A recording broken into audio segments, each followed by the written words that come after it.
헌법재판소의 탄핵심리 속보 전해드리겠습니다. 윤석열 대통령이 출석을 해서 지금도 탄핵 증인신문이 이루어지고 있습니다. 오늘 6시 좀 지나서까지 증인신문이 있을 것으로 보입니다. 이 윤 대통령의 탄핵심리, 오늘로 증인신문이 끝이 나느냐 아니면 다음 주로 계속 이어지느냐, 이 부분이 지금 가장 관심거리입니다. 다음 주에도 증인신문이 계속될 가능성이 매우 높아졌습니다. 헌법재판소 문형배가 오늘 오후 증인신문이 있기 전에 이렇게 밝혔습니다. 지금 윤 대통령 측이 신청한 증인이 6명입니다. 이 6명에 대해서 내일 재판관 회의를 열어서 결정하겠다라고 밝혔습니다. 그러니까 국무총리를 비롯해서 한덕수 국무총리를 비롯해서 아직 증인신문을 하지 않은 사람들에 대해서도 추가로 증인으로 신청을 했고, 그 다음 계엄사령관입니다. 박한수 계엄사령관. 이 박한수 계엄사령관은 계엄의 핵심적인 인물인데 이런 사람도 아직 증언을 하지 않았고, 그 다음 가장 중요한 사람이 지금 말이 가장 많이 바뀌고 있고 이 뒤집어지고 있는 사람이 홍장원입니다. 국정원 전 1차장.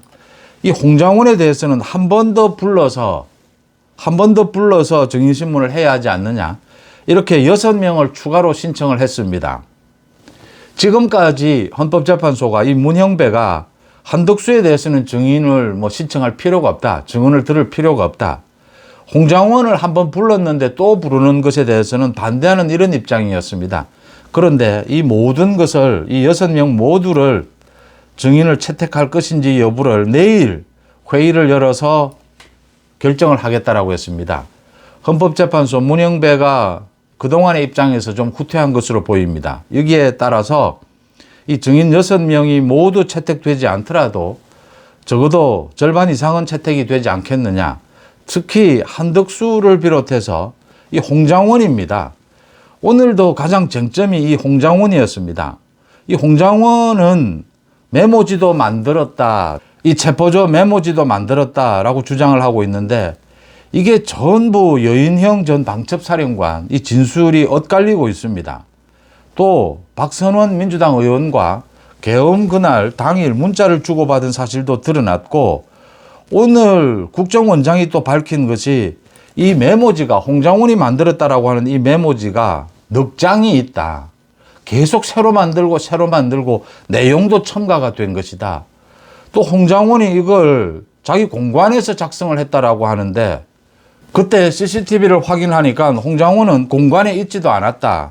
그러니까 국정원 사무실에 있었다라는 건 확인이 됐습니다. 그 다음 홍장원의 이 메모지를 홍장원 대신해서 써줬다라고 하는 이 보좌관입니다. 그러니까 국정원장이 확인을 하니까 자기가 대신 다시 써주기는 했는데 자기가 안 쓴 내용도 지금 여러 개가 있다. 의심이 많이 드는 부분이고, 이 홍장원이 민주당의 박지원을 통해서 7차례 자신의 인사청탁도 한 것이다. 이런 내용들입니다. 이 홍장원 또 곽종근도 있습니다. 곽종근도 지금 진술이 오락가락하고 있습니다. 이런 사람들에 대해서 이 증인을 추가 채택을 해야 하지 않느냐. 이쪽으로 지금 헌법재판소가 내일 결정할 가능성이 매우 높아졌습니다. 증인을 추가 신청을 했고 추가 채택을 하게 되면 다음 주에도 이 증인신문이 열리게 됩니다. 또 최종 마지막으로는 윤석열 대통령의 최후 진술이 남아 있습니다. 일정이 어떻게 잡힐지 두고 봐야 하는데 다음 주에도 이 증인신문이 계속되느냐 되지 않느냐는 굉장히 중요합니다. 지금 다음 주 19일입니다. 19일 이제 한덕수 총리에 대해서 이 탄핵에 대해서도 첫 심리가 열립니다. 20일은 윤 대통령에 대해서 형사재판이 시작이 됩니다. 그리고 또 하나 중요하게 남아있는 것이 마은혁입니다. 그러니까 헌법재판관 이 마지막 남아있는 임명을 해야 되느냐 말아야 되느냐, 이 마은혁 임명과 관련해서 헌법재판소의 최종 선고도 없었고, 이 마은혁이 헌법재판소에서 최종 임명해야 된다라는 쪽으로 우원식이 국회의장이 이 신청을 한 권한쟁의 심판, 이 부분에 대해서 헌재의 결정이 있더라도 또 최상목 권한대행이 임명을 할 것이냐, 이 부분이 아직 남아 있습니다. 마흔역이 임명되지 않을 가능성이 매우 높은데, 시간이 많이 걸릴 가능성이 높은데, 마흔역이 만약 임명된다면 이 윤 대통령에 대한 탄핵 심리, 탄핵 선고는 또 더 늦어질 수도 있다라고 하는 이런 변수도 남아 있습니다. 그러니까 다음 주가 굉장히 중요한 한 주가 될 수밖에는 없습니다.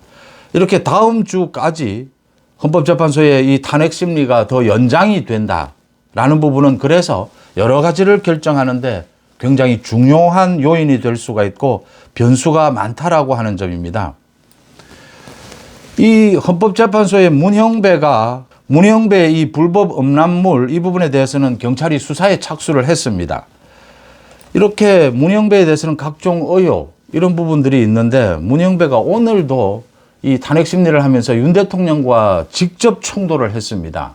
그러니까 윤 대통령이 직접 신문을 좀 한두 차례라도 하도록 해달라라고 했는데 문형배가 거절을 했습니다. 윤 대통령이 자신이 이 내용을 가장 잘 알고 있고 가장 정확하게 기억하고 있다. 그런데 문형배가 이 진행을 빨리 하기 위해서 거부를 하면서 충돌하기도 했습니다. 이 문형배의 태도, 이 문형배는 경찰의 수사를 받고 처벌받아야 될 것이 아니냐. 문형배는 이 탄핵 재판에서 손을 떼도록 해야 된다라고 하는 것이 갈수록 설득력을 얻고 있습니다. 어쨌든 다음 주에도 이 증인신문이 더 열릴 가능성이 매우 높아졌다. 내일 이제 헌법재판관 회의를 하게 될 텐데 문형배 이런 등 정치적으로 치우쳐 있는 이런 재판관들을 제외하고는 나머지 현재 3명에서 4명의 재판관은 그래도 합리적이다라고 평가를 받는 정영식을 비롯해서 나머지 4명의 재판관이 이 문형배의 결정에 반발할 가능성이 매우 높습니다. 이 윤 대통령에 대한 탄핵 심리를 이런 식으로 위법입니다. 형사소송법을 위반한 것입니다. 검찰 조서를 그대로 증거로 채택하겠다라고 하는 것. 그리고 지금 논란이 되고 모두 지금 이게 조작된 것이 아니냐라는 게 드러나고 있는데도 이대로 증인신문을 끝낸다라고 하는 것은 이건 앞뒤 말이 맞지를 않는다. 그런 이유를 들어서 반발할 가능성이 높아서 다음 주에도 증인신문이 이어질 가능성이 매우 높습니다. 8차 변론입니다. 오늘 이렇게 8차 변론까지 오면서 이제 대강의 비상계엄 부분이 이제 대강 아직도 많은 논란들은 남아있고 조작 의혹도 남아있긴 하지만 전체적인 얼개는 드러나고 있습니다. 비상계엄을 앞두고 국무회의가 있었느냐 없었느냐, 체포지시가 있었느냐 없었느냐, 국회를 봉쇄하려고 했느냐, 실탄 지급이 있었느냐 없었느냐, 언론사 단전 단수 지시가 있었느냐 없었느냐, 이런 것들입니다.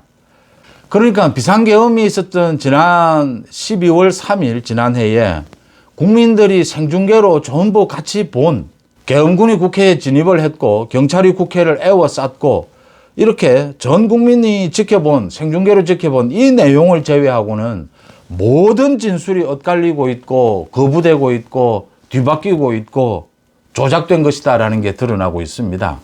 그러니까 지금 남은 것은 이제 비상계엄과 관련해서 남은 것은 국회를 장악할 의도가 있었느냐, 국회 봉쇄 의도가 있었느냐입니다. 이게 지금 계엄군이 국회에 진입하기는 했는데 이게 경비용이었다. 경찰이 국회를 둘러쌌는데 국회의원들을 제재할 생각은 없었다. 그러니까 각종 시위가 발생을 할 우려가 있기 때문에 그걸 막기 위해서였다. 그런데 이렇게 경찰이나 계엄군이 국회 주변을 둘러싸고 진입을 하면서 유리창을 깨는 일도 발생을 한 것이고 국회의원 일부 진입을 막는 이게 이제 현장에 나가 있는 지휘관들과 그 현장에서의 그런 일들이 발생을 했다. 윤 대통령의 지시는 전혀 없었다라는 것들이 거의 드러나 있습니다. 그래서 지금 남아있는 것은 계엄을 선포할 요건이 되느냐. 이게 헌법상의 계엄법상에. 이게 지금 전시에 준하는 비상사태였느냐. 이 부분입니다. 그 뒷받침하는 것으로 포고령입니다. 포고령에서 국회나 지방의회에 정치활동을 금지시키겠다라고 한 이 포고령이 맞느냐. 윤 대통령 측에서는 이 포고령을 시행할 의도조차 없었다. 그러니까 장식용이었다. 이 부분에 대한 판단만 남았습니다. 다른 모든 진술, 이 메모는 전부 조작된 것이고 논란입니다.